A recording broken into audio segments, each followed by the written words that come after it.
ಕಾಂಗ್ರೆಸ್ ಅಂತೂ ಬಿಜೆಪಿಯ ಈ ಪ್ರತಿಭಟನೆಯನ್ನ ಅದೆಷ್ಟು ಸೀರಿಯಸ್ ಆಗಿ ತೆಗೆದುಕೊಂಡಿದ್ಯೋ ಗೊತ್ತಿಲ್ಲ. ಆದರೆ ಬಿಜೆಪಿ ಅಂತೂ ನಾಳೆನೇ ನಾಗೇಂದ್ರ ಅವರು ರಾಜೀನಾಮೆ ಕೊಡೋ ನಂಬಿಕೆ ಇದೆ ಅಂತ ಹೇಳ್ತಾ ಇದೆ. ವಿಪಕ್ಷ ನಾಯಕ ಆರ್ ಅಶೋಕ್ ಈ ತೆರಣ ಅಂತ ಭವಿಷ್ಯ ನುಡಿತಾ ಇದ್ದಾರೆ.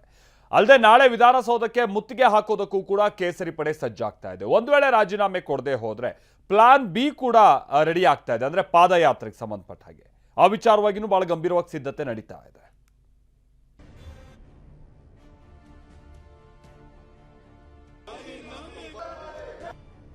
ನಾಳೆ ನಮ್ಮ ಹೋರಾಟ ವಿಧಾನಸಭೆ ಒಳಗಡೆ ಹೊರಗಡೆ ಎರಡೂ ಕೂಡ ಮುತ್ತಿಗೆ ಹಾಕುವಂತ ಕಾರ್ಯಕ್ರಮ. ಕಾಂಗ್ರೆಸ್ ಒಳಗಡೆ ಬೆಂಕಿ ಜ್ವಾಲೆ ಅಂಟಿಕೊಂಡಿದೆ. ಅಸೆಂಬ್ಲಿಯಲ್ಲಿ ಯಾರು ಕೂಡ ನಾಗೇಂದ್ರನ್ ಪರವಾಗಿ ಮಾತಾಡ್ತಾನೆ ಇಲ್ಲ. ನಾನ್ಯಾಕೆ ರಾಜೀನಾಮೆ ಕೊಡಬೇಕು ಅಂತ ನಾಗೇಂದ್ರ ಹೇಳ್ತಿದ್ದಾರೆ. ಆದ್ರೆ ವಿಪಕ್ಷ ನಾಯಕ ಆರ್ ಅಶೋಕ್ ಸ್ಫೋಟಕ ಭವಿಷ್ಯವೊಂದನ್ನ ನೋಡ್ತಿದ್ದಾರೆ. ಕಾಂಗ್ರೆಸ್ ಮನೆಯೊಳಗೆ ಬೆಂಕಿ ಹತ್ಕೊಂಡಿದೆ, ನಾಳೆಯೊಳಗೆ ನಾಗೇಂದ್ರ ರಾಜೀನಾಮೆ ಕೊಡೋ ಆಶಾಭಾವನೆ ಇದೆ ಅಂದಿರೋದು ಸಾಕಷ್ಟು ಕುತೂಹಲಕ್ಕೆ ಕಾರಣವಾಗಿದೆ. ನನಗನ್ಸುತ್ತೆ ಸೋಮವಾರದಷ್ಟೊತ್ತಿಗೆ ನಾಗೇಂದ್ರನ್ ರಾಜೀನಾಮೆ ತೆಗೆದುಕೊಂಡು ಈ ಬರದ ಬಗ್ಗೆ ಚರ್ಚೆಗೆ ಮತ್ತು ನೈಸ್ ಬಗ್ಗೆ ಚರ್ಚೆಗೆ ಮತ್ತೆ ಬಿಡದಿ ಬಗ್ಗೆ ಚರ್ಚೆಗೆ ನಮ್ಗೆ ಅವಕಾಶ ಸಿಗ್ತೈತೆ ಅನ್ನೋ ಒಂದು ಆಶಾಭಾವನೆ ನನಗಿದೆ. ಕಾಂಗ್ರೆಸ್ ಅವ್ರಿಗೆ ದೇವರು ಒಳ್ಳೆ ಬುದ್ಧಿ ಕೊಡ್ತಾನೆ. ಕಾಂಗ್ರೆಸ್ ಒಳಗಡೆ ಒಂಥರ ಬೆಂಕಿ ಅಂಟ್ಕೊಂಡಿದೆ, ಏನು ಮುಸ್ಕಿನ ಗುದ್ದಾಟ, ಒಳಗಡೆ ಬೆಂಕಿ ಜ್ವಾಲೆ ಅಂಟ್ಕೊಂಡಿದೆ. ಅಸೆಂಬ್ಲಿಯಲ್ಲಿ ಯಾರು ಕೂಡ ನಾಗೇಂದ್ರನ್ ಪರವಾಗಿ ಮಾತಾಡ್ತಾನೆ ಇಲ್ಲ, ಯಾರು ಬರ್ತಾನೆ ಇಲ್ಲ. ಕೆಲವರು ಸುಮಾರು 40-50 ಜನ MLAಗಳು ಬರ್ತಾನೂ ಇಲ್ಲ, ಅವ್ರ ಪರವಾಗಿ ಮಾತಾಡ್ತಾ ಇಲ್ಲ. ನಾಳೆ ನಡೆಯೋ ಅಧಿವೇಶನದಲ್ಲೂ ನಾಗೇಂದ್ರ ರಾಜೀನಾಮೆ ಸದ್ದು ಮಾಡೋದು ಪಕ್ಕ.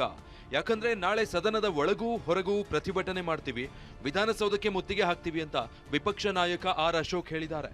ನಾಳೆ ನಮ್ಮ ಹೋರಾಟ ವಿಧಾನಸಭೆ ಒಳಗಡೆ ಹೊರಗಡೆ ಎರಡೂ ಕೂಡ ನಡೆಯುತ್ತೆ. ನಾಳೆ ಮುತ್ತಿಗೆ ಹಾಕುವಂತ ಕಾರ್ಯಕ್ರಮ ನಾಳೆ ಪ್ರಾರಂಭ. ಇಲ್ಲ, ನಾಳೆ ಬೆಳಗ್ಗೆ ನಮ್ಮ ಇಬ್ಬರು ಜಿಲ್ಲಾಧ್ಯಕ್ಷರಿಗೆ ಸೂಚನೆ ಕೊಟ್ಟಿದ್ದೀನಿ.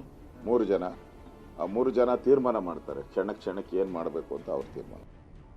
ನಾಳೆ ವಿಧಾನಸೌಧಕ್ಕೆ ಬಿಜೆಪಿಯಿಂದ ಮುತ್ತಿಗೆ ಪ್ಲಾನ್ ಹೇಗಿದೆ ಅನ್ನೋದು ನೋಡೋದಾದ್ರೆ, ಮೊದಲಿಗೆ ಬೆಂಗಳೂರಿನ ಫ್ರೀಡಂ ಪಾರ್ಕ್ನಲ್ಲಿ ಪ್ರತಿಭಟನಾ ಸಭೆ ನಡೆಸಿ ವಿಧಾನಸೌಧಕ್ಕೆ ಮುತ್ತಿಗೆ ಹಾಕಲು ನಿರ್ಧಾರ ಮಾಡಲಾಗಿದೆ.